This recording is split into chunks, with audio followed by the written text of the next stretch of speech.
even though the first Timothy's epistle is written to Timothy, it is actually instruction for all believers in the local church.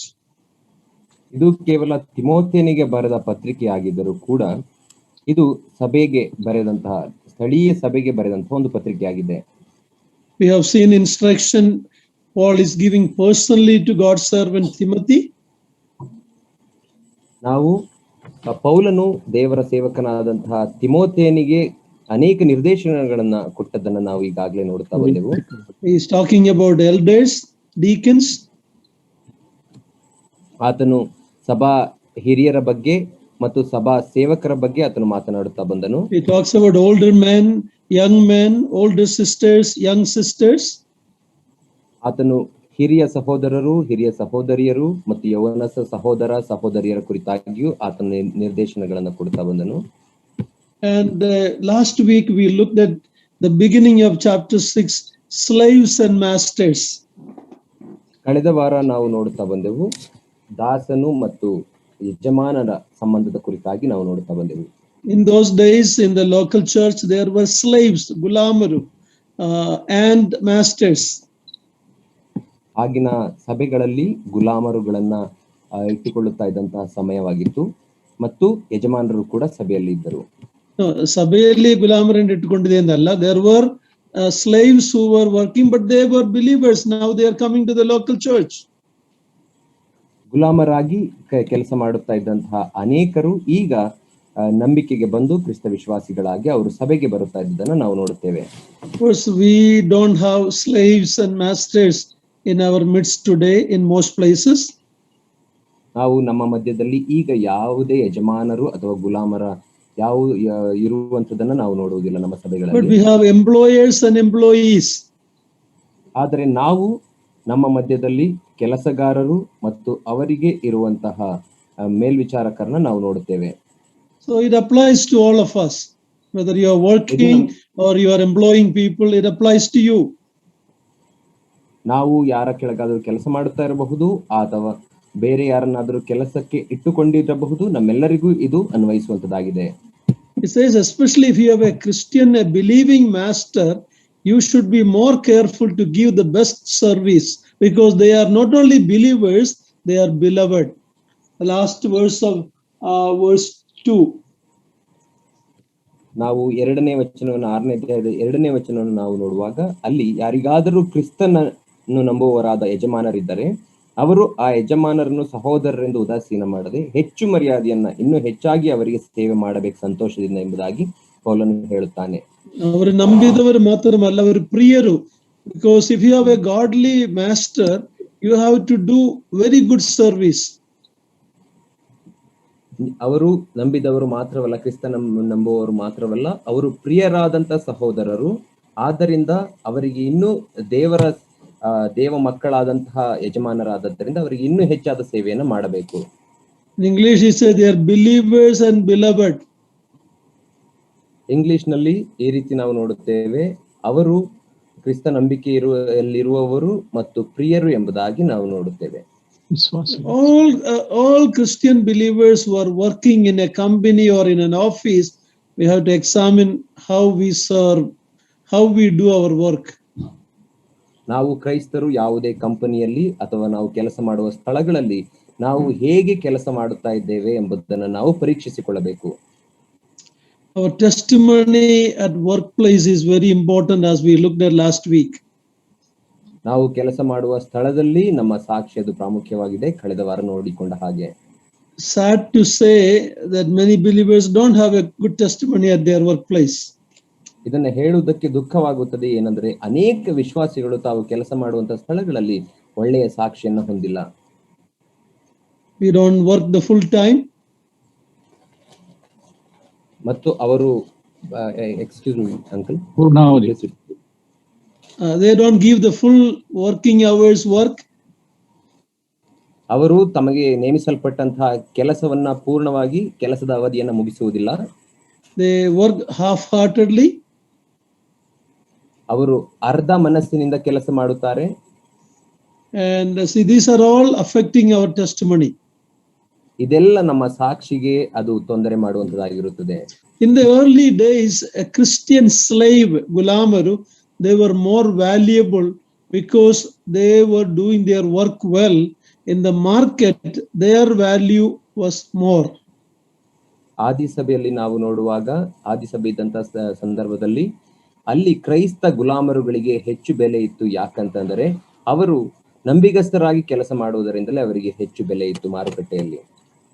In the end of verse 2, Paul says to Timothy, teach and urge these things. 2ನೇ ವಚನದ ಕೊನೆಯ ಭಾಗದಲ್ಲಿ ಪೌಲನು ತಿಮೋಥೆಯನಿಗೆ ಹೇಳುತ್ತಾನೆ, ಈ ಉಪದೇಶವನ್ನ ಮಾಡಿ ಅವರನ್ನ ಎಚ್ಚರಿಸು ಎಂಬುದಾಗಿ. Now let's go to verse 3 to 5. ನಾವು 6ನೇ ಅಧ್ಯಾಯ 1ನೇ ತಿಮೋಥೆ 3ರಿಂದ 5ನೇ ವಚನದವರೆಗೆ ಓದಿಕೊಳ್ಳೋಣ. ಯಾವನಾದರೂ ಬೇರೆ ವಿಧವಾದ ಉಪದೇಶವನ್ನು ಮಾಡಿ ನಮ್ಮ ಕರ್ತನಾದ ಯೇಸು ಕ್ರಿಸ್ತನ ಸ್ವಸ್ಥವಾದ ಮಾತುಗಳಿಗೂ ಭಕ್ತಿಯನುಸಾರವಾದ ಉಪದೇಶಕ್ಕೂ ಸಮ್ಮತಿಸದೆ ಹೋದರೆ ಅವನು ಒಂದನ್ನೂ ತಿಳಿಯದೆ ಕುತರ್ಕ ವಾಗ್ವಾದಗಳನ್ನು ಮಾಡುವ ಭ್ರಾಂತಿಯಲ್ಲಿದ್ದು ಮದದಿಂದ ಕಣ್ಣುಗಾಣದವನಾಗಿದ್ದಾನೆ. ಇವುಗಳಿಂದ ಹೊಟ್ಟೆ ಕಿಚ್ಚು, ಜಗಳ, ದೂಷಣೆ, ದುಸ್ಸಂಶಯ ಇವುಗಳು ಉಂಟಾಗುತ್ತವೆ. ಇದಲ್ಲದೆ ಬುದ್ಧಿಗೆಟ್ಟು ಸತ್ಯವಿಹೀನರಾಗಿದ್ದು ದೇವಭಕ್ತಿಯನ್ನು ಲಾಭ ಸಾಧನವೆಂದೆಣಿಸುವ ಈ ಮನುಷ್ಯರಲ್ಲಿ ನಿತ್ಯವಾದ ಕಚ್ಚಾಟಗಳು ಉಂಟಾಗುತ್ತವೆ. Now Paul, remember, he began this epistle by addressing Timothy to correct the false teachers. ನಾವು ಜ್ಞಾಪಕ ಮಾಡಿಕೊಳ್ಳೋಣ, ಪೌಲನು ತಿಮೋಥೆಯನಿಗೆ ಈ ಪತ್ರಿಕೆಯನ್ನು ಬರೆಯುವಾಗ ಆ ಪತ್ರಿಕೆಯ ಮೊದಲಿನಲ್ಲಿ ಸಭೆಯಲ್ಲಿ ಇದ್ದಂತಹ ತಪ್ಪಾದ ಬೋಧಕರುಗಳನ್ನ ಸರಿಪಡಿಸು ಎಂಬುದಾಗಿ ಆತನು ಎಚ್ಚರಿಸಿದನು. Now he is again addressing such teachers, false teachers.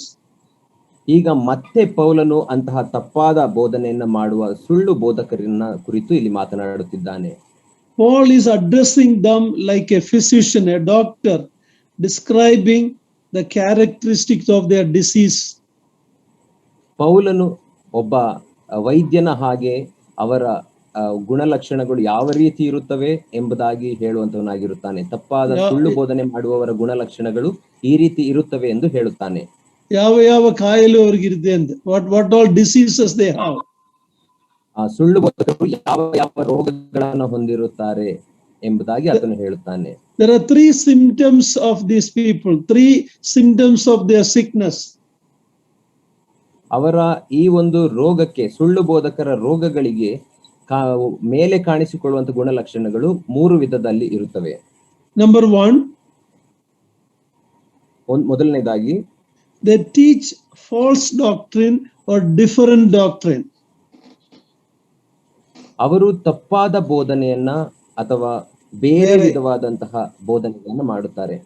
They don't agree with the sound instruction of our Lord Jesus Christ. ಅವರು ನಮ್ಮ ಕರ್ತನಾದಂತಹ ಯೇಸು ಕ್ರಿಸ್ತನ ಸ್ವಸ್ಥವಾದ ಮಾತುಗಳಿಗೆ ಸಮ್ಮತಿಸುವುದಿಲ್ಲ. The sound there is a medical term. ಸ್ವಸ್ಥ. ಸೌಂಡ್ ಎಂಬುದಾಗಿ ಇಲ್ಲಿ ಉಪಯೋಗಿಸಿರುವಂತಹ ಇಂಗ್ಲಿಷ್ ನಲ್ಲಿ ಸ್ವಸ್ಥವಾದ ಎಂಬುದಾಗಿ ಉಪಯೋಗಿಸಿರುವಂತಹ ಭಾಷೆ ಅದು ವೈದ್ಯ ಲೋಕದ ಮಾತಾಗಿದೆ. It is opposite to healthy words of our Lord Jesus Christ. ಅವರ ಮಾತುಗಳು, ಸುಳ್ಳಾದ ಬೋಧಕರ ಮಾತುಗಳು ಅದು ಯೇಸು ಕ್ರಿಸ್ತನ ಸ್ವಸ್ಥವಾದ ಮಾತುಗಳಿಗೆ ವಿರುದ್ಧವಾದ ಮಾತುಗಳಾಗಿರುತ್ತವೆ. So false teaching produces sick saints.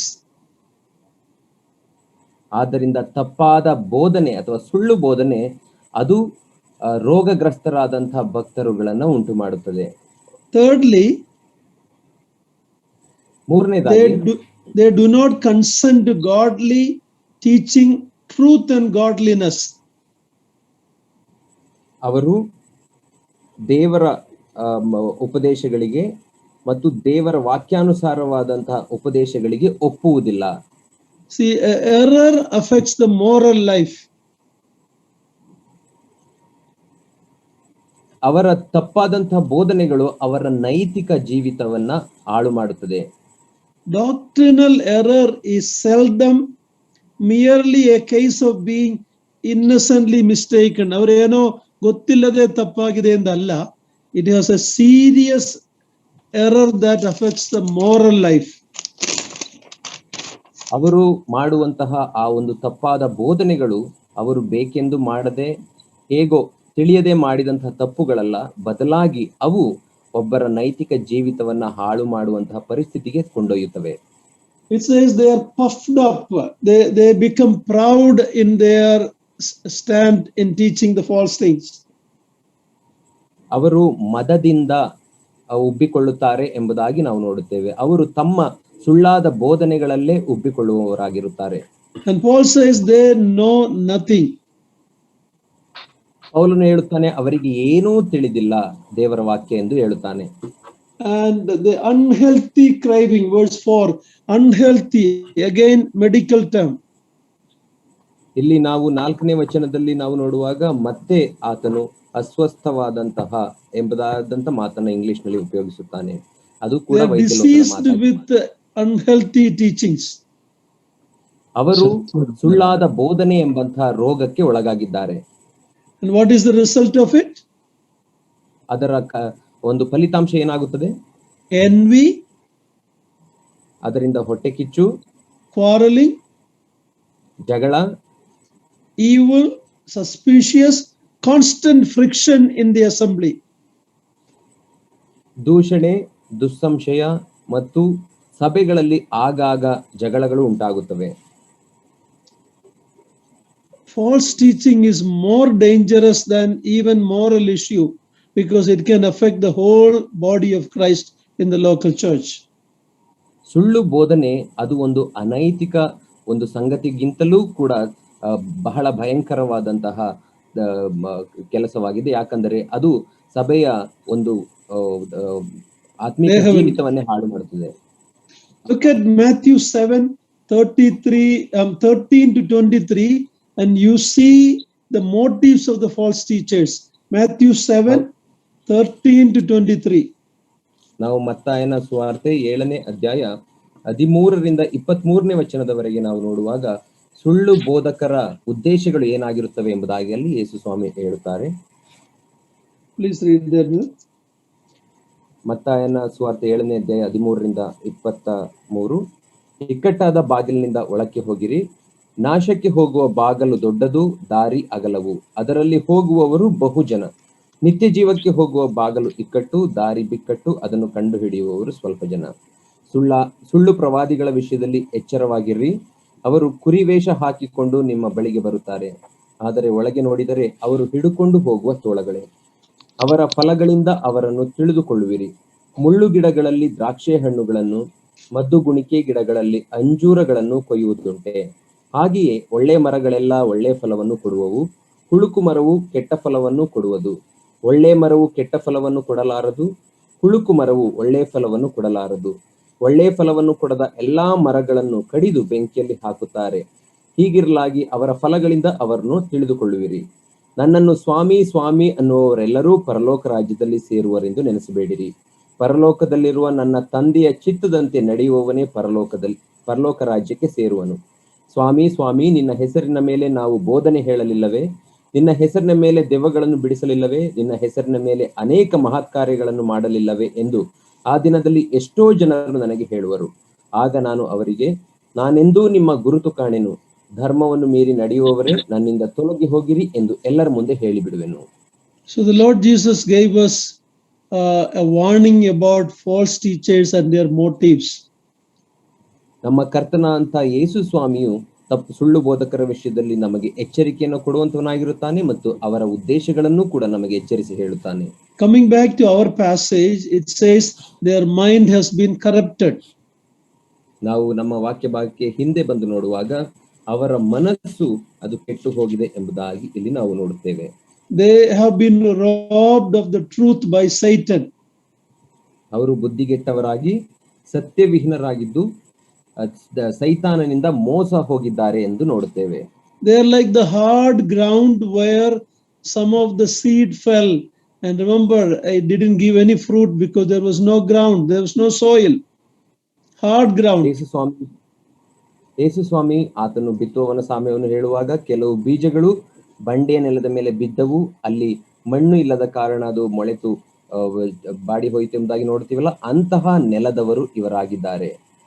And then they also think that godliness is a means of financial gain. ಮತ್ತು ಈ ಸುಳ್ಳು ಬೋಧಕರು ದೇವ ಭಕ್ತಿಯನ್ನ ಲಾಭ ಸಾಧನವೆಂದು ಎಣಿಸುವವರಾಗಿರುತ್ತಾರೆ. So greed is their main motivation. ದುರಾಶೆಯೇ ಅವರ ಮುಖ್ಯ ಉದ್ದೇಶವಾಗಿರುತ್ತದೆ. There are many pastors and teachers who consider their job as a profession. ನಾವು ನೋಡುವಾಗ ಅನೇಕ ಪಾಸ್ಟರ್ಗಳು ಮತ್ತು ದೇವರ ಸೇವಕರು ಅವರ ಸೇವೆಯ ಕಾರ್ಯವನ್ನ ಒಂದು ಉದ್ಯೋಗದ ರೀತಿಯಲ್ಲಿ ಎಣಿಸುತ್ತಾರೆ. I think the brethren people are the only ones where we don't have paid God's servants. They are supposed to look to God. Of course, we have to support them, but we don't have salaried pastors like all the denominations. ನಾವು ಬೇರೆ ಕ್ರೈಸ್ತ ಪಂಗಡಗಳಲ್ಲಿ ಇರುವ ಹಾಗೆ ಸಹೋದರ ಸಭೆಗಳಲ್ಲಿ ಮಾತ್ರ ಸಂಬಳ ಕೊಟ್ಟು ಇರುವಂತಹ ದೇವರ ಸೇವಕರುಗಳನ್ನು ನಾವು ನೋಡುವುದಿಲ್ಲ ಮತ್ತು ಪಾಸ್ಟರ್ಗಳನ್ನು ನಾವು ನೋಡುವುದಿಲ್ಲ. ಅವರು ತಮ್ಮ ಅಗತ್ಯತೆಗಳಿಗಾಗಿ ಎಂಬುದಾಗಿ ನಾವು ಬಯಸುತ್ತೇವೆ. ಹೌದು, ಅವರಿಗೆ ಸಹಾಯ ಮಾಡುವಂತಹ ಆರ್ಥಿಕವಾಗಿ ಬಲಪಡಿಸುವಂತಹ ಜವಾಬ್ದಾರಿ. If you look at the Western Christianity, you look at the televangelist and the people who claim to be God's ministers, most of them are millionaires. ನಾವು ಪಾಶ್ಚಾತ್ಯ ದೇಶಗಳಲ್ಲಿ ನಾವು ನೋಡುವಾಗ ಅನೇಕರು ದೂರದರ್ಶನಗಳ ಮೂಲಕ ತಮ್ಮ ಸೇವೆಯನ್ನ ಬಿತ್ತರಿಸುವಂತವರು ಮತ್ತು ದೊಡ್ಡ ದೊಡ್ಡ ಸೇವೆಯನ್ನ ಮಾಡುವಂತವರು ಅವರು ಕೋಟ್ಯಾಧಿಪತಿಗಳಾಗಿರುತ್ತಾರೆ. You might have heard about Benny Hinn, Joyce Meyer. They're all millionaires. ನೀವೆಲ್ಲ ಕೇಳಿರಬಹುದು ಬೆನ್ನಿ ಹಿನ್ ಮತ್ತು ಜಾಯ್ಸ್ ಮೇಯರ್ ಇಂಥವರು ಅವರು ಕೋಟ್ಯಾಧಿಪತಿಗಳಾಗಿರುತ್ತಾರೆ. There is a whole list of people like that in the Western and even in India. ನಾವು ಪಾಶ್ಚಾತ್ಯ ದೇಶಗಳಲ್ಲಿ ನೋಡುವಾಗ ಅಂತಹ ಬೋಧಕರ ದೊಡ್ಡ ಪಟ್ಟಿಯೇ ಇದೆ ಮತ್ತು ನಮ್ಮ ಭಾರತದಲ್ಲಿಯೂ ಕೂಡ ಅಂತಹ ಬೋಧಕರುಗಳಿದ್ದಾರೆ. So Paul is telling they are thinking that godliness is a means of financial gain. ಆದ್ದರಿಂದ ಪೌಲನು ಅಂಥವರ ವಿಷಯದಲ್ಲಿ ಹೇಳುತ್ತಾನೆ, ಅವರು ದೇವ ಭಕ್ತಿಯನ್ನ ಲಾಭ ಸಾಧನವೆಂದು ಎಣಿಸುತ್ತಾರೆ. There is normally a consideration in America. If you are a televangelist, if you are a lawyer, you are a doctor, you can make millions. ಅಮೆರಿಕದಲ್ಲಿ ಒಂದು ಸಾಮಾನ್ಯ ಮನೋಭಾವನೆ ಉಂಟು. ಜನರು ಈ ರೀತಿ ಅಭಿಪ್ರಾಯ ಪಡುತ್ತಾರೆ, ನೀನು ಒಂದು ವೇಳೆ ದೂರದರ್ಶನದ ಮೂಲಕ ಸೇವೆ ಮಾಡುವಂತಹ ಒಬ್ಬ ಸೇವಕನಾಗಿದ್ದರೆ ಅಥವಾ ವೈದ್ಯನಾಗಿದ್ದರೆ ಅಥವಾ ಲಾಯರ್ ಆಗಿರುವುದಾದರೆ ನೀನು ಖಂಡಿತವಾಗಿ ಕೋಟ್ಯಾಧಿಪತಿ ಆಗಿರುತ್ತಿ ಎಂಬುದಾಗಿ ನೆನೆಸುತ್ತಾರೆ. So Paul is telling they are like the hireling shepherds. ಕೂಲಿಕೆ ಹಾಕಿರುವ ಕುರುಬನು ತೋಳ ಬರುವುದು ನೋಡುವಾಗ ಅವನು ಹೊರಟು ಹೋಗ್ತಾನಲ್ವ. So it's the same thing. They are hireling shepherds. ಅವರು ಸಂಬಳಕ್ಕಾಗಿ ನೇಮಿಸಲ್ಪಟ್ಟಂತಹ ಕುರುಬರ ಆಗಿರುವಂತಾರೆ. ಅವರ ಕೆಲಸ ತೀರಿದ ನಂತರ ಅವರು ಹೊರಟು ಹೋಗುತ್ತಾರೆ. There's no real love for the truth for such people. ಅಂತಹ ಜನರಲ್ಲಿ ಸತ್ಯಕ್ಕಾಗಿ ನಿಜವಾದಂತಹ ಪ್ರೀತಿ ಇರುವುದಿಲ್ಲ. When we looked at the qualification of the elders in 1 Timothy 3:3 and 8, we say they should be free from the love of money. ನಾವು ಸಭಾ ಹಿರಿಯರಿಗೆ ಇರಬೇಕಾದಂತಹ ಒಂದು ಅರ್ಹತೆಗಳ ಕುರಿತಾಗಿ ನಾವು ನೋಡುವಾಗ 1 ತಿಮೋಥಿ 3ನೇ ಅಧ್ಯಾಯ 3ನೇ ವಚನ ಮತ್ತು 8ನೇ ವಚನಗಳಲ್ಲಿ ಅವರು ಈ ಲೋಕದ ಆಶೆಗಳಿಂದ ದೂರವಿರಬೇಕು ಎಂಬುದಾಗಿ ಅಲ್ಲಿ ಬರೆದಿರುವುದನ್ನು ನಾವು ನೋಡುತ್ತೇವೆ. Today's Christendom is very commercialized. ಈ ದಿನದಲ್ಲಿ ನಾವು ನೋಡುವಾಗ ಕ್ರೈಸ್ತತ್ವವು ಅದು ಹೆಚ್ಚು ವ್ಯಾಪಾರೀಕರಣವಾಗಿದೆ. Now verse 6 we will read, a very important verse. ನಾವು 6ನೇ ವಚನವನ್ನು ಓದಿಕೊಳ್ಳೋಣ. 1 ತಿಮೋಥಿ 6ನೇ ಅಧ್ಯಾಯ 6ನೇ ವಚನ. ಸಂತುಷ್ಟಿ ಸಹಿತವಾದ ಭಕ್ತಿಯು ದೊಡ್ಡ ಲಾಭವೇ. ಸರಿ. Godliness is with contentment is a great gain. ದೇವ ಭಕ್ತಿಯು ಅದು ಸಂತೃಪ್ತಿದಾಯಕವಾಗಿರುವುದಾದರೆ ಅದು ದೊಡ್ಡ ಲಾಭವೇ ಸರಿ. Godliness does not give you financial gain.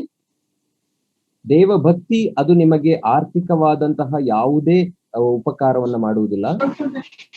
But it itself is a gain. ಆದರೆ ಆ ದೇವ ಭಕ್ತಿಯೇ ಅದು ಲಾಭವಾಗಿರುತ್ತದೆ. Is more than what money can buy. ಅದು ಹಣವು ಕೊಂಡುಕೊಳ್ಳಬಹುದಾದದಕ್ಕಿಂತ ಹೆಚ್ಚಾದ ಬೆಲೆಯುಳ್ಳದ್ದು. See, there is two things that has to come together: godliness and contentment. ಈ ಎರಡು ಕಾರ್ಯಗಳು ಕೂಡ ಜೊತೆಯಲ್ಲಿ ಬರಬೇಕು. ಏನೆಂದರೆ ದೇವ ಭಕ್ತಿ ಮತ್ತು ಸಂತುಷ್ಟಿ, ಅದು ಎರಡೂ ಕೂಡ ಜೊತೆಯಾಗಿ ಇರುವಂತದ್ದಾಗಿರುತ್ತದೆ. If you only have godliness and you don't have contentment, it's a one-sided testimony. ನೀವು ಕೇವಲ ದೈವ ಭಕ್ತಿ ಉಳ್ಳವರಾಗಿ ಅದರಲ್ಲಿ ತೃಪ್ತಿ ಉಳ್ಳವರಾಗಿರದೆ ಹೋದರೆ ಅದು ಕೇವಲ ಒಂದು ದಾರಿಯಲ್ಲಿರುವಂತಹ ಅದು ದೇವ ಭಕ್ತಿ ಆಗಿರುತ್ತದೆ ಅಷ್ಟೇ. It's a one-sided testimony, Sakshi. You don't have the other side of the coin.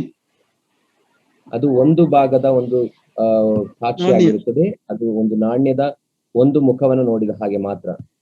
On the other side, if you are contentment but you don't have godliness, it's not Christian at all.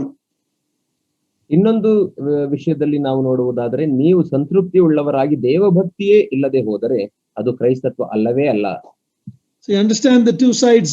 If you have godliness but not contentment, you are a believer, but your testimony is not right.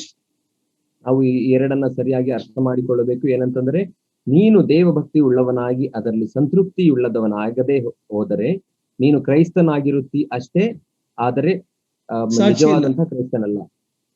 But if you are some other religious people are very simple people, they are satisfied with what they have, but they don't have godliness, so they are not believers.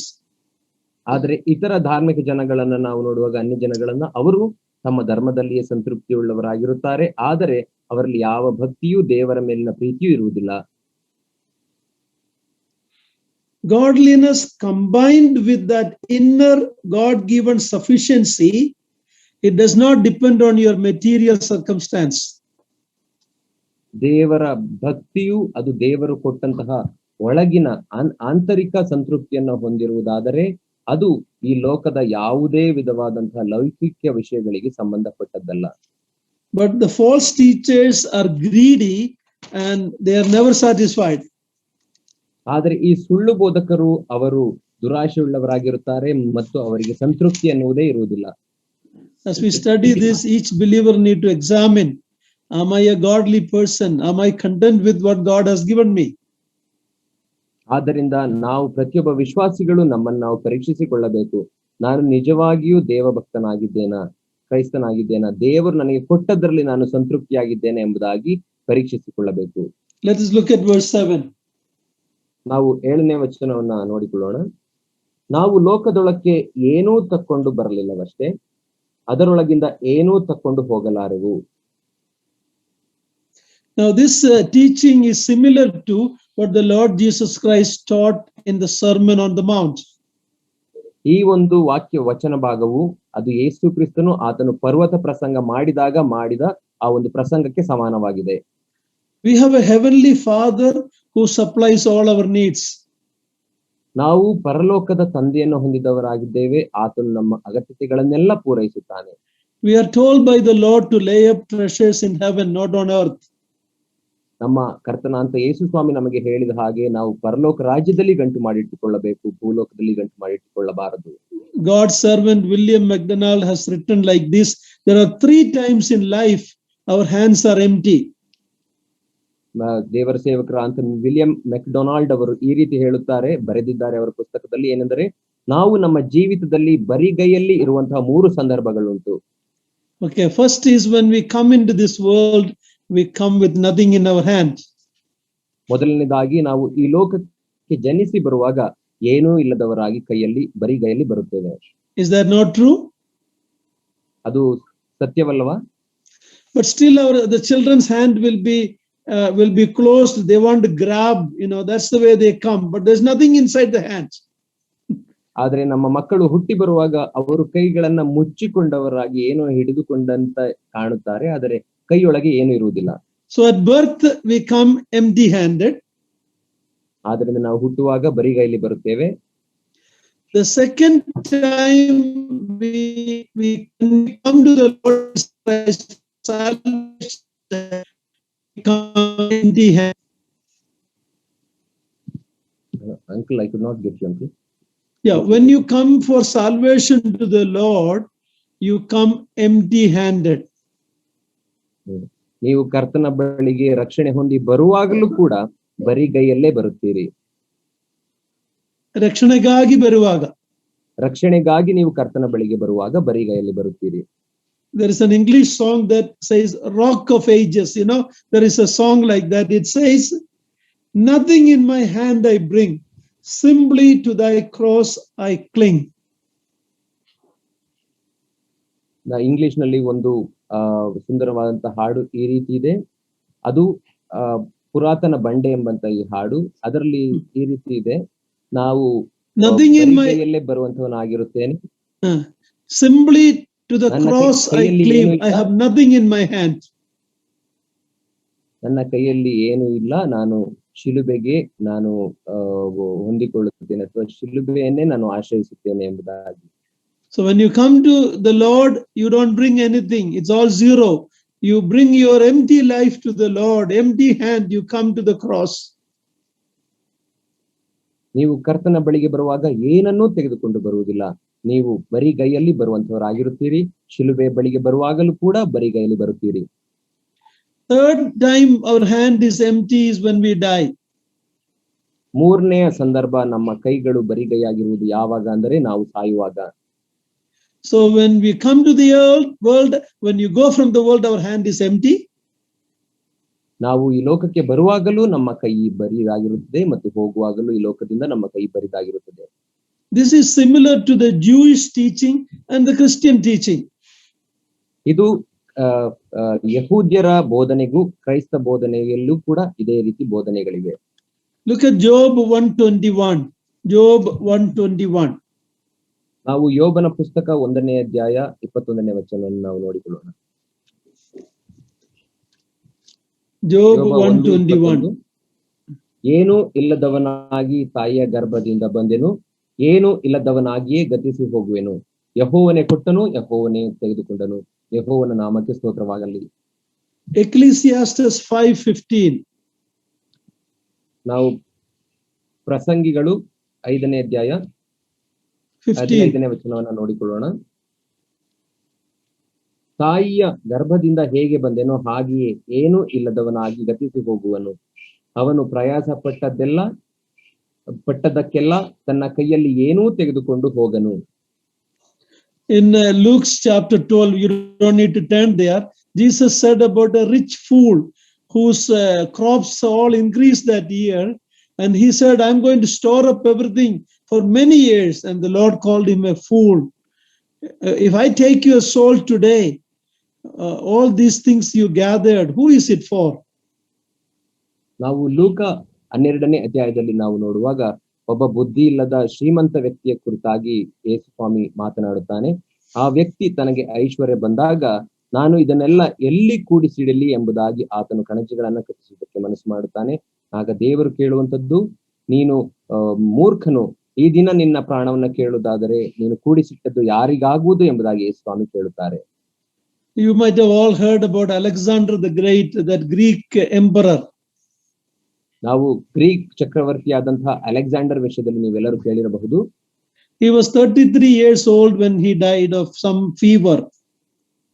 ಆತನು ಒಂದು ಜ್ವರದಿಂದ ಬಳಲಿ ಸತ್ತಾಗ 33 ವರ್ಷದವನಾಗಿದ್ದನು.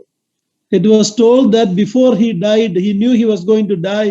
He told his soldiers, when you carry my body, put my hand wrapped, not in clothes, but just hold it outside, so all can see that my hand is empty. ಆತನು ತನ್ನ ಸೈನಿಕರಿಗೆ ತಾನು ಸಾಯುತ್ತೇನೆ ಎಂಬುದಾಗಿ, ತನ್ನ ಮರಣಕಾಲ ಸಮೀಪವಾಯಿತು ಎಂಬುದಾಗಿ ಬಂದಾಗ ಆತನು ಈ ರೀತಿ ಹೇಳುತ್ತೇನೆ, ನೀವು ನನ್ನ ಶವವನ್ನು ಹೊತ್ತುಕೊಂಡು ಹೋಗುವಾಗ ಅದನ್ನ ಬಟ್ಟೆಯಿಂದ ಸುತ್ತಬೇಡ್ರಿ, ಬದಲಾಗಿ ನನ್ನ ಕೈಗಳನ್ನ ಹೊರಕ್ಕೆ ಹಾಗೆಯೇ ಬಿಡಿರಿ, ನನ್ನನ್ನು ಜನಗಳು ನೋಡುವಾಗ ನನ್ನ ಕೈ ಬರಿದಾಗಿದೆ ಎಂಬುದಾಗಿ ತಿಳಿದುಕೊಳ್ಳಲಿ ಎಂದು ಹೇಳುತ್ತಾನೆ. This is the hand that once ruled many nations, Alexander the Great. Alexander ಚಕ್ರವರ್ತಿಯಾದಂತಹ ಅಲೆಕ್ಸಾಂಡರ್ನ ಕೈ ಅದು ಇಡೀ ಸಾಮ್ರಾಜ್ಯವನ್ನು, ಇಡೀ ಅನೇಕ ದೇಶಗಳನ್ನೇ ಆಳಿದಂತ ಕೈಯಾಗಿತ್ತು. He had the scepter in his hand, Rajadandala in his hand. ಆತನ ಕೈಯಲ್ಲಿ ರಾಜದಂಡವಿತ್ತು. He had the victorious sword in his hand earlier. ಆತನ ಕೈಯಲ್ಲಿ ಜಯ ಗಳಿಸಿದಂತಹ ಆ ಕತ್ತಿಯನ್ನು ಹಿಡಿದುಕೊಂಡಿದ್ದನು.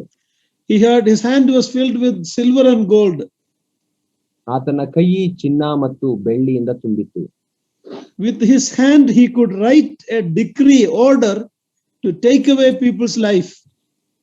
ಆತನು ತನ್ನ ಕೈಯಿಂದ ಒಂದು ಶಾಸನವನ್ನು ಬರೆಯುವುದಾದರೆ ಜನಗಳ ಪ್ರಾಣವನ್ನ ತೆಗೆಯಲಿಕ್ಕೆ ಸಾಧ್ಯವಿತ್ತು. But now his hand is empty. ಆದರೆ ಈಗ ಆತನ ಕೈ ಬರಿದಾಗಿದೆ. Is that not true with each one of us? ಅದು ನಿಮ್ಮೆಲ್ಲರ ಜೀವಿತದಲ್ಲಿಯೂ ಅದು ನಿಜವಾಗಿದೆ ಅಲ್ಲವಾ? We may not be Alexander the Great, but when we came, we brought nothing. When we leave, we take nothing. ನಾವು ಅಲೆಕ್ಸಾಂಡರ್ ಚಕ್ರವರ್ತಿಯ ಹಾಗೆ ಇಲ್ಲದೆ ಇರಬಹುದು, ಆದರೆ ನಾವು ಕೂಡ ಈ ಲೋಕಕ್ಕೆ ಬಂದಾಗ ಏನೂ ತೆಗೆದುಕೊಂಡು ಬರಲಿಲ್ಲ. ಈ ಲೋಕವನ್ನು ಬಿಟ್ಟು ಹೋಗುವಾಗಲೂ ಕೂಡ ಏನು ತೆಗೆದುಕೊಂಡು ಹೋಗುವುದಿಲ್ಲ. But as believers, do we really understand this? ಆದರೆ ನಾವು ವಿಶ್ವಾಸಿಗಳಾಗಿ ಇದನ್ನು ನಿಜವಾಗಿಯೂ ಅರ್ಥ ಮಾಡಿಕೊಳ್ಳುತ್ತೇವಾ? We just read godliness with contentment is great gain. ನಾವು ಈಗ ತಾನೇ ಓದಿವು, ಸಂತುಷ್ಟಿ ಸಹಿತವಾದಂತಹ ದೇವ ಭಕ್ತಿಯು ಅದು ಅತ್ಯಂತ ಲಾಭದಾಯಕ ಎಂಬುದಾಗಿ ನಾವು ನೋಡಿದೆವು. My beloved brothers and sisters, let me tell you where you should be content, where you should not be content as a believer. ಆದ್ದರಿಂದ ನನ್ನ ಪ್ರಿಯ ಸಹೋದರ ಸಹೋದರಿಯರೇ, ನೀವು ಯಾವಾಗ ಸಂತೃಪ್ತಿಯುಳ್ಳವರಾಗಿರಬೇಕು ಮತ್ತು ವಿಶ್ವಾಸಿಗಳಾಗಿ ಯಾವಾಗ ಸಂತೃಪ್ತಿ ಇಲ್ಲದವರಾಗಿರಬೇಕು ಎಂಬುದಾಗಿ ತಿಳಿಸುತ್ತೇನೆ. Listen carefully. ಗಮನವಿಟ್ಟು ಕೇಳಿಕೊಳ್ಳಿರಿ. With what God has given you in physical things, material things, be content with what God has given you. ನಾವು ಲೌಕಿಕವಾಗಿ ನಮಗೆ ದೇವರು ಕೊಟ್ಟಿರುವಂತಹ ವಿಷಯಗಳ ಸಂಗತಿಗಳ ಕುರಿತಾಗಿ ನಾವು ಸಂತೃಪ್ತಿಯುಳ್ಳವರಾಗಿರಬೇಕು. But where we are spiritually, to what level we are, never be content. Like Paul say, I want to know him more. I want to grow spiritually. Never be satisfied where you are spiritually. You should always be desiring to grow more. ಆದರೆ ನಾವು ಆತ್ಮೀಕವಾಗಿ ಯಾವ ಪರಿಸ್ಥಿತಿಯಲ್ಲಿ ಇದ್ದೇವೋ ಆ ಪರಿಸ್ಥಿತಿಯಲ್ಲಿ ಸಂತೃಪ್ತಿ ಉಳ್ಳವರಾಗಿರಬಾರದು. ಪೌಲನು ಹೇಳುವ ಹಾಗೆ ಕರ್ತನನ್ನ ಇನ್ನೂ ಹೆಚ್ಚಾಗಿ ತಿಳಿದುಕೊಳ್ಳಬೇಕೆಂಬ ಬಯಕೆ ನನ್ನ ಮನಸ್ಸಿನಲ್ಲಿದೆ ಎಂಬುದಾಗಿ ಹೇಳುವ ಹಾಗೆ ನಾವು ಕೂಡ ಕರ್ತನನ್ನ ಹೆಚ್ಚಾಗಿ ತಿಳಿದುಕೊಳ್ಳಬೇಕೆಂಬ ಬಯಕೆ ನಮ್ಮ ಮನಸ್ಸಿನಲ್ಲಿ ಇರಬೇಕು. ಆತ್ಮೀಕವಾಗಿ ಸಂತೃಪ್ತಿ ಉಳ್ಳದವರಾಗಿರಬೇಕು. Normally it is the opposite. ಆದರೆ ನಮ್ಮ ಜೀವಿತಗಳಲ್ಲಿ ನೋಡುವಾಗ ಅದು ತದ್ವಿರುದ್ಧವಾಗಿದೆ. Many times we are very happy with where we are spiritually. ಅನೇಕ ಸಂದರ್ಭಗಳಲ್ಲಿ ನಾವು ಆತ್ಮೀಕ ಪರಿಸ್ಥಿತಿಯನ್ನ ಕುರಿತು ಸಂತೃಪ್ತಿಯುಳ್ಳವರಾಗಿರುತ್ತೇವೆ, ಎಲ್ಲಿದ್ದೇವೋ ಅಷ್ಟು ಸಾಕು ಎಂದು. But material things we are not satisfied. ಆದರೆ ಲೌಕಿಕ ವಿಷಯಗಳು ಬಂದಾಗ ನಮಗೆ ಸಂತೃಪ್ತಿಯೇ ಇಲ್ಲ. What a sad thing it is. ಇದು ಎಂತಹ ದುಃಖಕರ ಸಂಗತಿ. I have seen satisfaction, contentment in poor believers more than rich believers. ನಾನು ಬಡ ವಿಶ್ವಾಸಿಗಳಲ್ಲಿ ಸಂತೃಪ್ತಿ ಸಮಾಧಾನವನ್ನ ನೋಡಿದ್ದೇನೆ, ಶ್ರೀಮಂತ ವಿಶ್ವಾಸಿಗಳಿಗಿಂತ ಹೆಚ್ಚಾಗಿ. Especially in the brethren assemblies. ಪ್ರಾಮುಖ್ಯವಾಗಿ ಸಹೋದರ ಸಭೆಗಳಲ್ಲಿ. Contentment consists of satisfaction with the basic necessities of life. ಸಂತೃಪ್ತಿ ಎಂಬುದಾಗಿ ಹೇಳುವಾಗ ನಮ್ಮ ಜೀವಿತದ ಮೂಲಭೂತ ಅಗತ್ಯತೆಗಳ ಕುರಿತಾಗಿ ನಾವು ಸಂತೃಪ್ತಿಯುಳ್ಳವರಾಗಿರಬೇಕು. God, our heavenly Father, knows that we need food and clothing. ಪರಲೋಕದಲ್ಲಿರುವಂತಹ ನಮ್ಮ ತಂದೆಗೆ ಗೊತ್ತು ನಮಗೆ ಆಹಾರ ಮತ್ತು ಬಟ್ಟೆಯ ಅಗತ್ಯತೆ ಇದೆ ಎಂಬುದಾಗಿ. ಅನ್ನ ವಸ್ತ್ರವಿದ್ದರೆ ಸಾಕಲ್ವ? And that vastra also means a roof over our head. ಅನ್ನ ವಸ್ತ್ರಗಳಿದ್ದರೆ ಸಾಕು ಎಂಬುದಾಗಿ ನಾವು ನೋಡುತ್ತೇವೆ.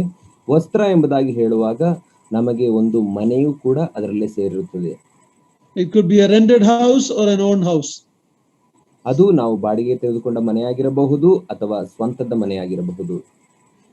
Even if it is our house, the khata is in our name, we are all rented, we are all tenants in this world. ನಾವು ನಮ್ಮ ಸ್ವಂತ ಮನೆಯಾಗಿದ್ದರೂ ಕೂಡ ಮನೆಯ ಖಾತೆ ಅದು ನಮ್ಮ ಹೆಸರಿನಲ್ಲಿ ಇದ್ದರೂ ಕೂಡ ಈ ಲೋಕದಲ್ಲಿ ನಾವೆಲ್ಲರೂ ಕೂಡ ಬಾಡಿಗೆದಾರರೇ. Most unbelievers' life is revolving around food and clothing. ಅನೇಕ ವಿಶ್ವಾಸಿಗಳ ಜೀವಿತ ಅದು ಅವಿಶ್ವಾಸಿಗಳ ಜೀವನ. ಅವಿಶ್ವಾಸಿಗಳ ಜೀವಿತ ಅದು ಅನ್ನ ವಸ್ತ್ರಗಳ ಹಿಂದೆಯೇ ಅದು ಸುತ್ತುತ್ತಿರುತ್ತದೆ. Matthew 6:33 gives us a condition for God to take care of our food and clothing. It says, "Seek ye first the kingdom of God." ಮತ್ತಾಯ 6:23ನೇ ವಚನದಲ್ಲಿ ನಾವು 33 ನೋಡುತ್ತೇವೆ. 33ನೇ ವಚನದಲ್ಲಿ ಮತ್ತಾಯ 6:33ರಲ್ಲಿ ಈ ರೀತಿ ನಾವು ನೋಡುತ್ತೇವೆ, ನಮಗೆ ಸಂತೃಪ್ತಿ ಸಿಕ್ಕಬೇಕಾದರೆ ಮೊದಲು ದೇವರ ರಾಜ್ಯಕ್ಕಾಗಿಯೂ ನೀತಿಗಾಗಿಯೂ ತವಕಪಡಿರಿ ಎಂಬುದಾಗಿ ಅಲ್ಲಿ ನೋಡುತ್ತೇವೆ. Some people misinterpret that verse. Can you read that 6:33, Matthew 6:33? ಅನೇಕರು ಈ ಒಂದು ವಾಕ್ಯ ಭಾಗವನ್ನ ತಪ್ಪಾಗಿ ಅರ್ಥೈಸಿಕೊಳ್ಳುತ್ತಾರೆ ಮತ್ತು ಬೋಧನೆ ಮಾಡುತ್ತಾರೆ. ಆ ವಚನ ಭಾಗವನ್ನು ನಾವು ಓದಿಕೊಳ್ಳೋಣ. ಮತ್ತಾಯ 6ನೇ ಅಧ್ಯಾಯ 33ನೇ ವಚನ. ಹೀಗಿರುವುದರಿಂದ ನೀವು ಮೊದಲು ದೇವರ ರಾಜ್ಯಕ್ಕಾಗಿಯೂ ನೀತಿಗಾಗಿಯೂ ತವಕಪಡಿರಿ, ಇವುಗಳ ಕೂಡ ಅವೆಲ್ಲವೂ ನಿಮಗೆ ದೊರಕುವವು. Oh, some people said if you seek God's kingdom, you will get everything.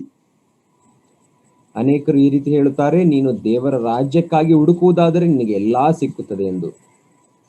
So that is a prosperity gospel. ಅಭಿವೃದ್ಧಿಯ ಸುವಾರ್ತೆ. ಅದು ಅಭಿವೃದ್ಧಿ ಮತ್ತು ಅಭಿವೃದ್ಧಿಯ ಸುವಾರ್ತೆ. But do you want to know what all that includes? That all includes ಎಲ್ಲವನ್ನು. Pardon me, uncle. If you want to know what that all includes, ಇಲ್ಲಿ ಕೊಟ್ಟಿರುವಂತಹ ಎಲ್ಲವೂ ನಿಮಗೆ ದೊರೆಯುತ್ತದೆ ಎಂಬುದಾಗಿ ಹೇಳುವ ಆ ಎಲ್ಲ ಎಂದರೆ ಏನು ಎಂಬುದಾಗಿ ತಿಳಿದುಕೊಳ್ಳಬೇಕಾದರೆ read Mark chapter 10 verse 30. ನಾವು ಮಾರ್ಕ 10ನೇ ಅಧ್ಯಾಯ 30ನೇ ವಚನವನ್ನ ನೋಡಿಕೊಳ್ಳೋಣ. ಮಾರ್ಕ 10ನೇ ಅಧ್ಯಾಯ 30ನೇ ವಚನ. Shall I read from 29, uncle? Mark ನಿಮಗೆ chapter 10. Did you get it? Yes, uncle. Yes, I got it. Yeah. ನಿಮಗೆ ಸತ್ಯವಾಗಿ ಹೇಳುತ್ತೇನೆ, ಯಾವನು ನನ್ನ ನಿಮಿತ್ತವೂ ಸುವಾರ್ತೆ ನಿಮಿತ್ತವೂ ಮನೆಯನ್ನಾಗಲಿ ಅಣ್ಣ ತಮ್ಮಂದಿರನ್ನಾಗಲಿ ಅಕ್ಕ ತಂಗಿಯರನ್ನಾಗಲಿ ತಾಯಿಯನ್ನಾಗಲಿ ತಂದೆಯನ್ನಾಗಲಿ ಮಕ್ಕಳನ್ನಾಗಲಿ ಭೂಮಿಯನ್ನಾಗಲಿ ಬಿಟ್ಟು ಬಿಟ್ಟಿರುವನೋ ಅವನಿಗೆ ಈಗಿನ ಕಾಲದಲ್ಲಿ ಮನೆ, ಅಣ್ಣ ತಮ್ಮ, ಅಕ್ಕ ತಂಗಿ, ತಾಯಿ, ಮಕ್ಕಳು, ಭೂಮಿ ಇವೆಲ್ಲವೂ ಹಿಂಸೆಗಳು ಸಹಿತವಾಗಿ 100ರಷ್ಟು ಸಿಕ್ಕೇ ಸಿಕ್ಕುತ್ತವೆ ಮತ್ತು ಮುಂದಣ ಲೋಕದಲ್ಲಿ ನಿತ್ಯ ಜೀವವೂ ದೊರೆಯುವುದು. ಹಿಂಸೆಯ ಸಹಿತವಾಗಿ. that most pastors won't tell that. ಇಲ್ಲಿ ಕೊಟ್ಟಿರುವ ಹಿಂಸೆಗಳ ಸಹಿತವಾಗಿ 100ರಷ್ಟು ನಿಮಗೆ ಸಿಕ್ಕುತ್ತವೆ ಎಂಬುದಾಗಿ ಕೊಟ್ಟಿರುವಂತದನ್ನ ಯಾವುದೇ ಪಾಸ್ಟರ್ಸ್ ಗಳಾಗ್ಲಿ ಹೇಳುವುದಿಲ್ಲ. So all that you will receive if you seek God's kingdom includes persecution also. ನೀವು ದೇವರ ರಾಜ್ಯಕ್ಕಾಗಿ ನೀತಿಗಾಗಿ ತವಕ ಪಡುವಾಗ ನಿಮಗೆ ಎಲ್ಲವೂ ಸಿಕ್ಕುತ್ತದೆ ಎಂಬುದಾಗಿ ಹೇಳುವಾಗ ಅದರ ಅರ್ಥ ಹಿಂಸೆಗಳೂ ಕೂಡ ಹೆಚ್ಚಾಗಿ ಸಿಕ್ಕುತ್ತವೆ ಎಂದು. But as believers we should be content with food, clothing and a place to live. ಆದರೆ ವಿಶ್ವಾಸಿಗಳಾಗಿ ನಾವು ನಮಗೆ ಬೇಕಾದಂತಹ ಅನ್ನ, ವಸ್ತ್ರ ಮತ್ತು ಜೀವಿಸಲಿಕ್ಕೆ ಬೇಕಾದಂತ ಮನೆ ಇಷ್ಟರಲ್ಲಿಯೇ ಸಂತೃಪ್ತಿ ಉಳ್ಳವರಾಗಿರಬೇಕು. If we have more than that, we should use it for God's glory. ದೇವರು ಅದಕ್ಕಿಂತ ಹೆಚ್ಚಾಗಿ ನಮಗೆ ಕೊಡುವುದಾದರೆ ಅದನ್ನ ನಾವು ದೇವರ ಮಹಿಮೆಗಾಗಿ ಉಪಯೋಗಿಸಬೇಕು. Paul, who is teaching this, knew what he is talking about. ಪೌಲನು ಇದನ್ನ ಬೋಧನೆ ಮಾಡುತ್ತಾ ಇರುವಂತಹ ಪೌಲನು ತಾನು ಏನು ಬೋಧನೆ ಮಾಡುತ್ತಿದ್ದೇನೋ ಎಂಬುದಾಗಿ ಸ್ಪಷ್ಟವಾಗಿ ತಿಳಿದವನಾಗಿದ್ದನು. Read Philippians 4:10-13. ನಾವು ಫಿಲಿಪ್ಪಿಯವರಿಗೆ ಬರೆದ ಪತ್ರಿಕೆ 4ನೇ ಅಧ್ಯಾಯ 10ರಿಂದ 14ನೇ ವಚನದವರೆಗೆ ಓದಿಕೊಳ್ಳೋಣ.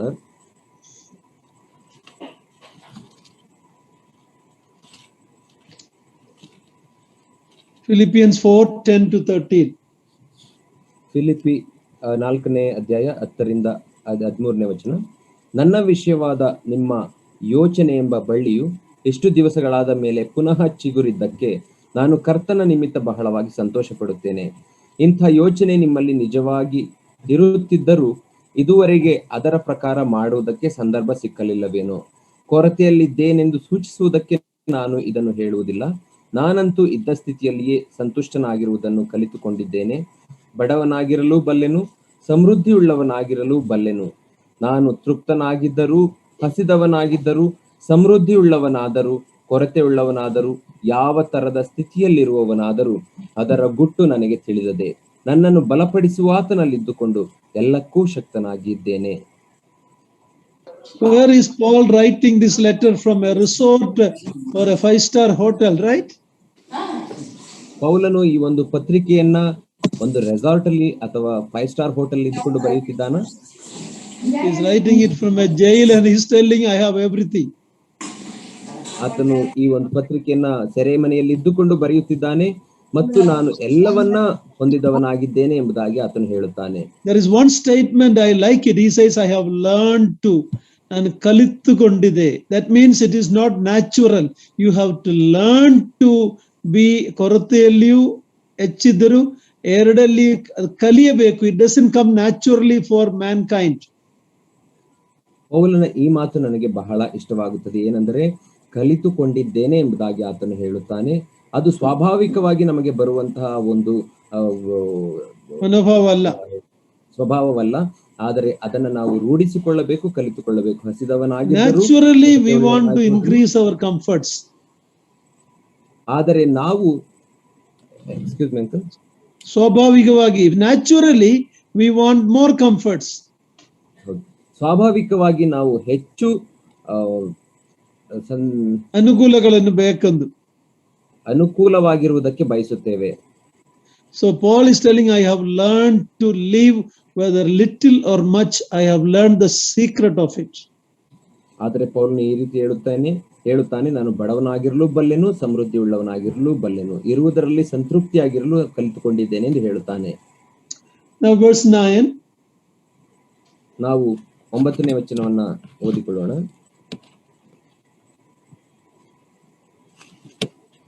1 Timothy 6:9. 1 ತಿಮೋತಿ 6:9. ಐಶ್ವರ್ಯವಂತರಾಗಬೇಕೆಂದು ಮನಸ್ಸು ಮಾಡುವವರು ದುಷ್ಪ್ರೇರಣೆ ಎಂಬ ಉರುಳಿನಲ್ಲಿ ಸಿಕ್ಕಿಕೊಂಡು ಬುದ್ಧಿ ವಿರುದ್ಧವಾಗಿಯೂ ಹಾನಿಕರವಾಗಿಯೂ ಇರುವ ಅನೇಕ ಆಶೆಗಳಲ್ಲಿ ಬೀಳುತ್ತಾರೆ. ಇಂಥ ಆಶೆಗಳು ಮನುಷ್ಯರನ್ನು ಸಂಹಾರ ನಾಶನಗಳಲ್ಲಿ ಮುಳುಗಿಸುತ್ತವೆ. The opposite of contentment, ಸಂತೃಪ್ತಿಗೆ ವಿರುದ್ಧ ಪದ ಯಾವುದೆಂದರೆ craving to get rich and love of money. ಹಣದಾಸೆ ಮತ್ತು ಇನ್ನೂ ಹೆಚ್ಚನ್ನ ಪಡೆದುಕೊಳ್ಳಬೇಕೆಂಬಂತ ಆಸೆ. Maybe we should read verse 10 also. ನಾವು 10ನೇ ವಚನವನ್ನು ಕೂಡ ಓದಿಕೊಳ್ಳೋಣ. ಹಣದಾಸೆಯು ಸಕಲ ವಿಧವಾದ ಕೆಟ್ಟತನಕ್ಕೆ ಮೂಲವಾಗಿದೆ. ಕೆಲವರು ಅದಕ್ಕಾಗಿ ಆತುರಪಟ್ಟು ಅದರಿಂದ ಕ್ರಿಸ್ತ ನಂಬಿಕೆಯನ್ನು ಬಿಟ್ಟು ಅಲೆದಾಡಿ ಅನೇಕ ವೇದನೆಗಳಿಂದ ತಮ್ಮನ್ನು ತಿಳಿಸಿಕೊಳ್ಳುತ್ತಾರೆ. Two sides of the coin. ನಾಣ್ಯದ ಎರಡು ಮುಖಗಳಿವೆ. One is craving to get rich. ಒಂದು ಐಶ್ವರ್ಯವನ್ನು ಪಡೆದುಕೊಳ್ಳಬೇಕೆಂದು ಆತುರ ಪಡುವುದು. The other thing is love of money. ಎರಡನೇದು ಹಣದ ಆಸೆ. And here we read that it leads to one temptation, many ಶೋಧನೆಗಳು. ಇಲ್ಲಿ ಅದನ್ನು ನಾವು ನೋಡುವಾಗ ಈ ಎರಡು ಆಶೆಗಳು ಅನೇಕ ಶೋಧನೆಗಳಿಗೆ ನಮ್ಮನ್ನ ತಳ್ಳುತ್ತವೆ ಎಂದು. And it is a trap, ಉರುಳಲ್ವ? It's a trap. ಮತ್ತು ಅದು ಉರುಳಾಗಿದೆ. Thirdly, it leads to harmful desires and destruction. ಮತ್ತು ಮೂರನೇದಾಗಿ ಅದು ಹಾನಿಕರವಾದಂತಹ ಆಶೆಗಳಿಗೆ ಮತ್ತು ನಾಶನಕ್ಕೆ ನಮ್ಮನ್ನ ತಳ್ಳುತ್ತದೆ. What is the biggest destruction? ದೊಡ್ಡದಾದಂತಹ ಒಂದು ನಾಶನ ಯಾವುದಾಗಿದೆ? ಎಲ್ಲದಕ್ಕಿಂತ ದೊಡ್ಡದಾದ Verse 10 says they have wandered away from the faith.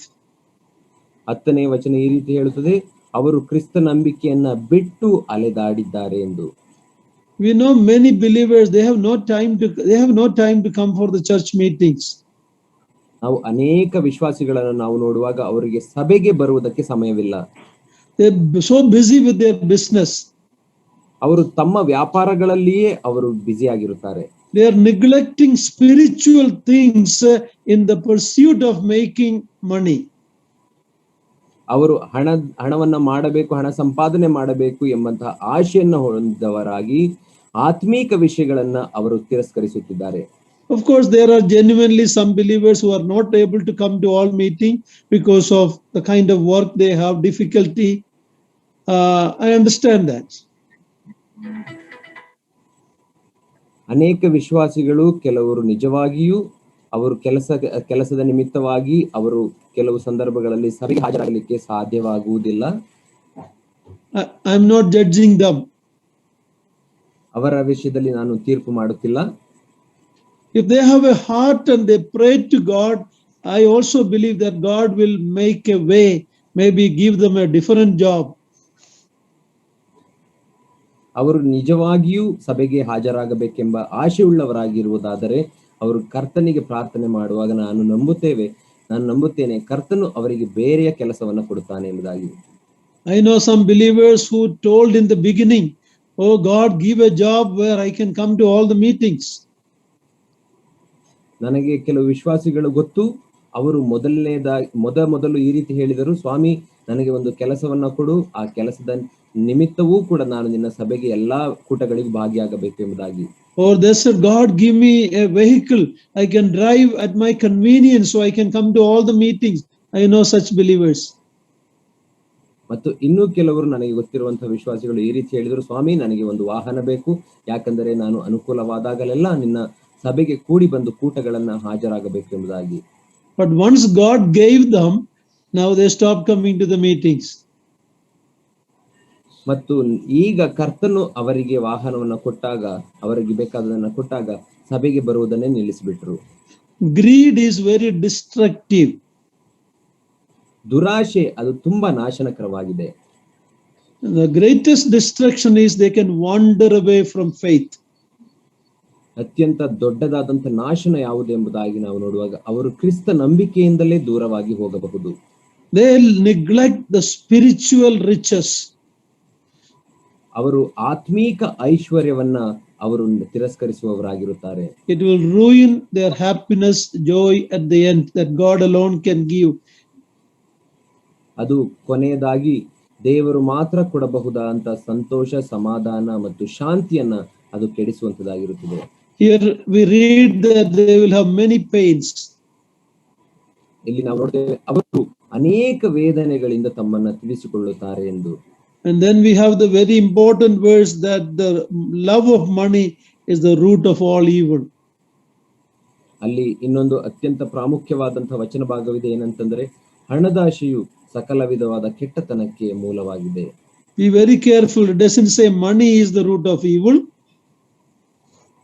ಅಲ್ಲಿ ನಾವು ವಚನ ಭಾಗವನ್ನ ಅತ್ಯಂತ ಜಾಗರೂಕತೆಯಿಂದ ಓದಬೇಕು. ಅಲ್ಲಿ ಹಣವು ಎಲ್ಲಾ ವಿಧದ ಕೆಟ್ಟತನಕ್ಕೆ ಮೂಲವಾಗಿದೆ ಎಂಬುದಾಗಿ ಹೇಳುವುದಿಲ್ಲ. The love of money. ಆದರೆ ಹಣದ ಆಶೆ ಅಥವಾ ಹಣದ ಮೇಲಿನ ಪ್ರೀತಿ ಎಂಬುದಾಗಿ ನಾವು ನೋಡುತ್ತೇವೆ. And we need money. ನಮಗೆ ಹಣ ಅವಶ್ಯಕತೆ ಇದೆ, ಬೇಕಾಗಿದೆ. Nobody will give us anything from the supermarket. If we say, I don't love money, so I don't bring. No, you will not get anything. You need money. ನಾವು super ಮಾರ್ಕೆಟ್ಗೆ ಅಥವಾ ವ್ಯಾಪಾರ ಸ್ಥಳಗಳಿಗೆ ಹೋಗಿ ನನಗೆ ಹಣದಾಸೆ ಇಲ್ಲ ಎಂಬುದಾಗಿ ಹೇಳಿ ನಮಗೆ ಬೇಕಾದನ್ನು ಕೊಡಿ ಎಂಬುದಾಗಿ ಹೇಳೋದಾದ್ರೆ ಯಾರೂ ಕೂಡ ಕೊಡುವುದಿಲ್ಲ. But where do you have your money? Your money should be in your hand, not in your heart. ಆದರೆ ಪ್ರಾಮುಖ್ಯವಾದಂತ ಸಂಗತಿ ಏನಾಗಿದೆ ಅಂದರೆ ಹಣ ಎಲ್ಲಿದೆ ಎಂಬುದಾಗಿ.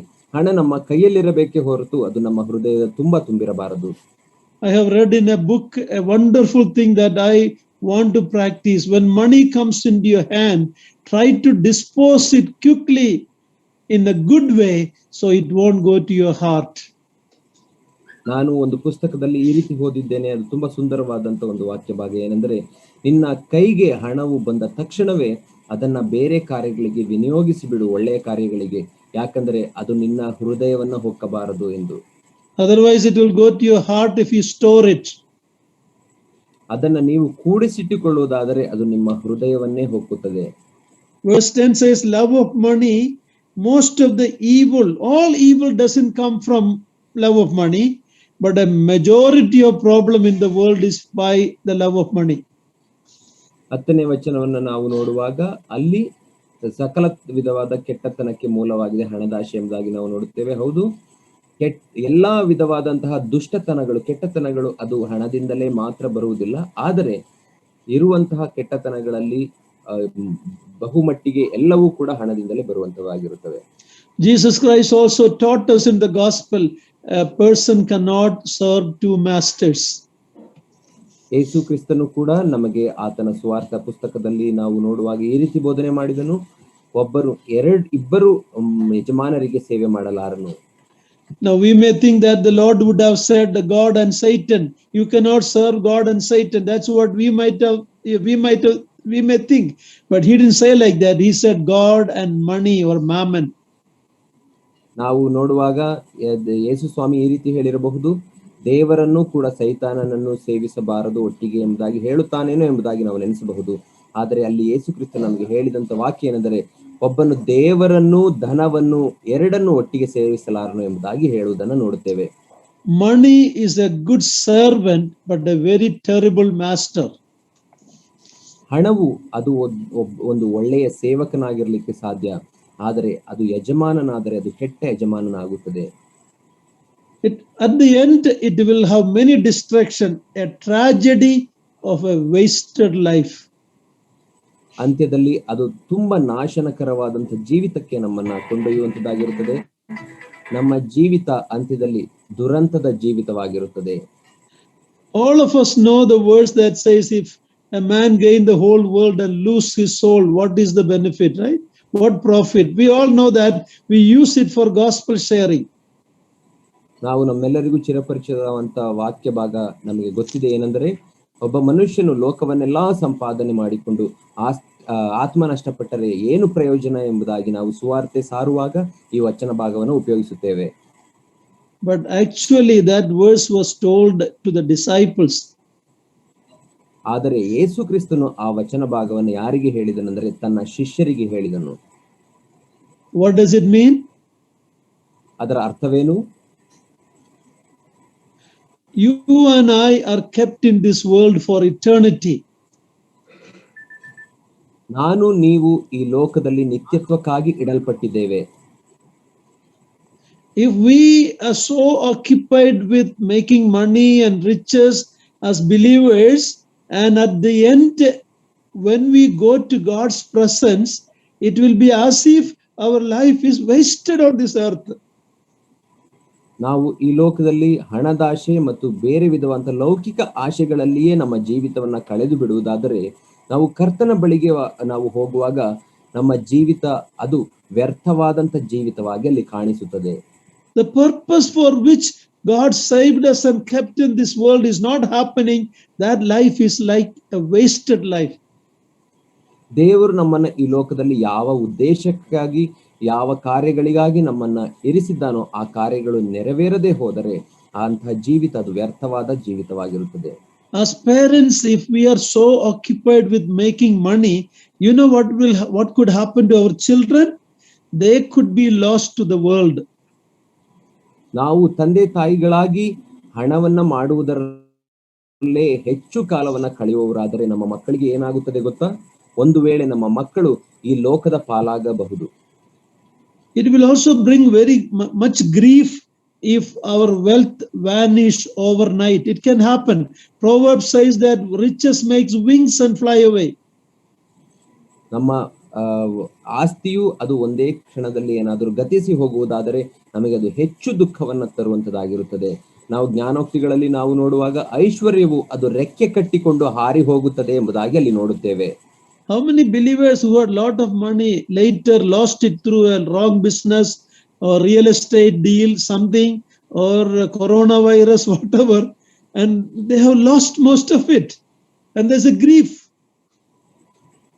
ನಮ್ಮ ವಿಶ್ವಾಸಿಗಳಲ್ಲಿಯೇ ಕೂಡ ಅನೇಕರು ಹೆಚ್ಚು ಹಣವನ್ನ ಹೊಂದಿದವರಾಗಿ ಆ ಹಣವನ್ನ ಅನೇಕ ಬಿಸ್ನೆಸ್ಗಳಿಗೆ ಮತ್ತು ಲ್ಯಾಂಡ್ ಡೆವಲಪ್ಮೆಂಟ್ ಈ ರೀತಿ ಬೇರೆ ಕಾರ್ಯಗಳಿಗೆ ಮತ್ತು ಕೊರೋನಾದ ನಿಮಿತ್ತವಾಗಿ ಹಣಗಳನ್ನ ಕಳೆದುಕೊಂಡದನ್ನು ನಾವು ನೋಡುತ್ತೇವೆ. ಅದು ವ್ಯರ್ಥವಾದಂತಹ ಹಣವಾಗಿರುತ್ತದೆ. Finally, what is the greatest destruction? ನಿಮಗೆ ಗೊತ್ತಾ ಕಡೆಯದಾಗಿ ಯಾವುದು ಅತ್ಯಂತ ದೊಡ್ಡ ನಷ್ಟವಾಗಿರುತ್ತದೆ ಎಂಬುದಾಗಿ ಹೇಳಿದರೆ, fear of meeting God as a believer with empty hand. ದೇವರನ್ನ ಬರಿಗೈಯಲ್ಲಿ ಒಬ್ಬ ವಿಶ್ವಾಸಿಯಾಗಿ ಈ ಲೋಕದಲ್ಲಿ ಇದ್ದುಕೊಂಡು ಕರ್ತನ ಅಂತ ಯೇಸು ಕ್ರಿಸ್ತನ ಬರಿಗೈಯಲ್ಲಿ ಸಂಧಿಸುವ ಆ ಭಯವೇ ಅದು ದೊಡ್ಡ ನಷ್ಟವಾಗಿದೆ. That is an eternal loss you go to heaven, but you have nothing in your hand to offer to the Lord from your life in this world. ಅದು ನಿತ್ಯತ್ವದ ನಷ್ಟವಾಗಿರುತ್ತದೆ. ಏನೆಂದರೆ ನೀವು ಕರ್ತನ ಬಳಿಗೆ ಹೋಗುವಾಗ ನಿಮ್ಮ ಕೈಯಲ್ಲಿ ಏನೂ ಇಲ್ಲದವನಾಗಿ, ಈ ಲೋಕದಲ್ಲಿ ನಿನ್ನ ಜೀವಿತವನ್ನು ವ್ಯರ್ಥವಾಗಿ ಕಳೆದವನಾಗಿ ಕರ್ತನ ಬಳಿಯಲ್ಲಿ ಬರಿಗೈಯಲ್ಲಿ ನಿಂತಿರುತ್ತೀವಿ.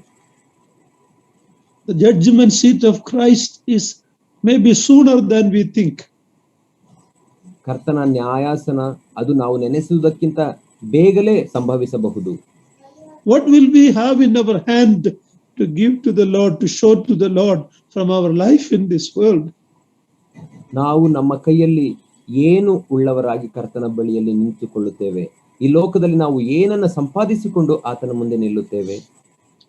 Dear brothers and sisters, love of money and riches is like drinking salt water. ನನ್ನ ಪ್ರಿಯ ಸಹೋದರ ಸಹೋದರಿಯರೇ, ಹಣದಾಶೆ ಮತ್ತು ಐಶ್ವರ್ಯದ ಮೇಲಿನ ಆಶೆ ಅದು ಉಪ್ಪಿನ ನೀರನ್ನು ಕುಡಿದ ಹಾಗೆ. You know what happened when you drink salt water from the sea? ನೀವು ಸಮುದ್ರದಿಂದ ಒಂದು ಉಪ್ಪಿನ ನೀರನ್ನು ಕುಡಿದಾಗ ಏನಾಗುತ್ತದೆ ಗೊತ್ತಾ? You become more thirsty. ನೀವು ಇನ್ನೂ ಹೆಚ್ಚು ಬಾಯಾರಿಕೆ ಉಳ್ಳವರಾಗುತ್ತೀರಿ. And you want more and more when you go after money. ಅದೇ ನೀವು ಹಣದ ಆಶೆ, ಹಣದ ಹಿಂದೆ ಹೋಗುವಾಗ ಆಗುತ್ತದೆ. ನೀವು ಹೆಚ್ಚು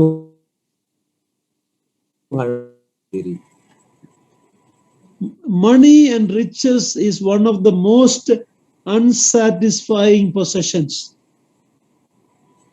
ಹಣ ಮತ್ತು ಐಶ್ವರ್ಯ ಅದು ಅತ್ಯಂತ ಸಂತೃಪ್ತಿದಾಯಕವಾದಂತಹ ಒಂದು ಸಂಗತಿಯಾಗಿರುತ್ತದೆ. Asamtripti koduva. It is not a satisfying possession. ಅದು ಸಂತೃಪ್ತಿ ಕೊಡುವಂತಹ ಒಂದು ಆಸ್ತಿ ಅಲ್ಲ. ಹಣ ಮತ್ತು ಐಶ್ವರ್ಯ ಅತ್ಯಂತ ಅಸಂತೃಪ್ತಿಕರವಾದಂತಹ ಸಂಗತಿಯಾಗಿದೆ.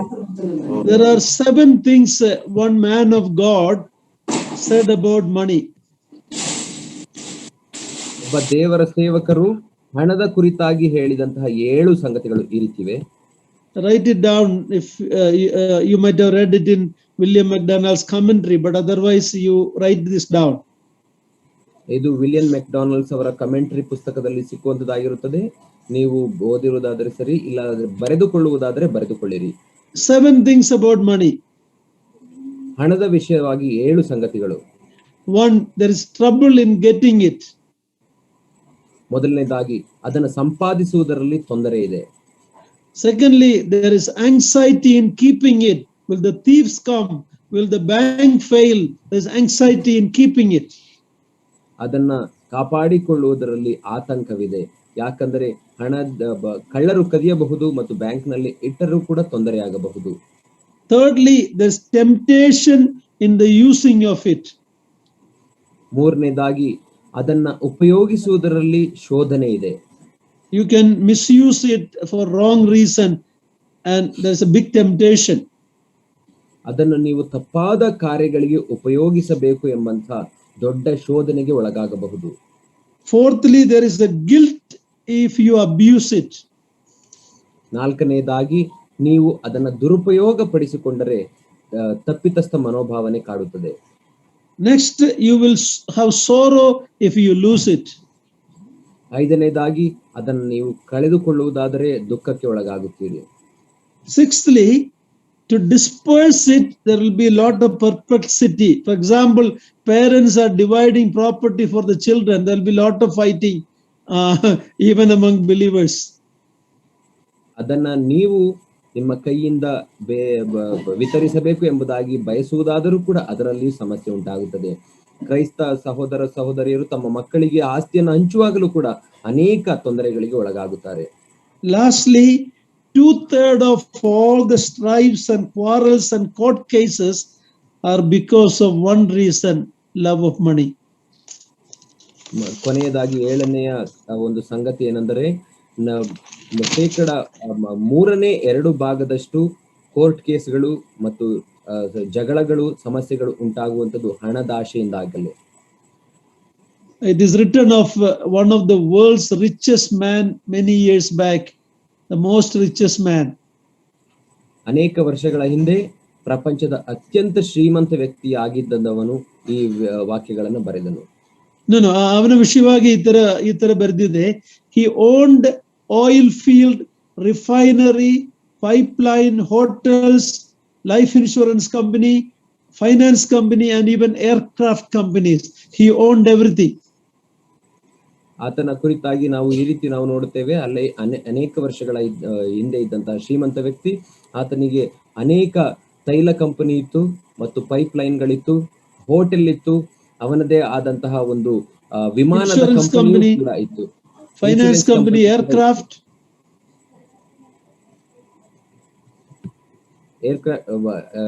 ವಿಮಾನ ಕಂಪನಿಗಳು. But his 700-acre estate was surrounded by bodyguards. ಆತನ 700 ಎಕರೆ ಇದ್ದಂತಹ ಆ ಒಂದು ಎಸ್ಟೇಟ್ ಅಥವಾ ಮನೆ ಇದ್ದಂತಹ ಎಸ್ಟೇಟ್ ಅದು ಅನೇಕ ಬಾಡಿಗಾರ್ಡ್ಗಳಿಂದ ಕೂಡಿತ್ತು. Vicious dogs, ಅನೇಕ ಕ್ರೂರ ನಾಯಿಗಳನ್ನು ಸಾಕಿದನು. Steel bar and search lights, ಮತ್ತು ಕಬ್ಬಿಣದ ಸರಳುಗಳು ಮತ್ತು ರಾತ್ರಿಯ ವೇಳೆಯಲ್ಲಿ ಹುಡುಕುವುದಕ್ಕಾಗಿ ದೀಪಗಳನ್ನು ಕೂಡ ಅಳವಡಿಸಿದರು. Bells and sirens, ಬೆಲ್ಗಳು ಮತ್ತು ಸೈರನ್ಗಳು ಕೂಡ ಅಲ್ಲಿ ಹಾಕಲ್ಪಟ್ಟಿತ್ತು. He lived a life of fear of disease and old age and death. ಆತನು ವಯಸ್ಸಾದಾಗ ಬರುವಂತಹ ಆ ಒಂದು ವಯೋಸಹಜವಾದಂತಹ ಬಲಹೀನತೆ ಮತ್ತು ಮರಣದ ಕುರಿತಾಗಿ ಭಯವುಳ್ಳವನಾಗಿದ್ದನು. He was a lonely man and a gloomy man. ಆತನು ದುಃಖಭರಿತವಾದಂತಹ ಏಕಾಂತ ವ್ಯಕ್ತಿಯಾಗಿದ್ದನು. At the end he said, money can never bring happiness.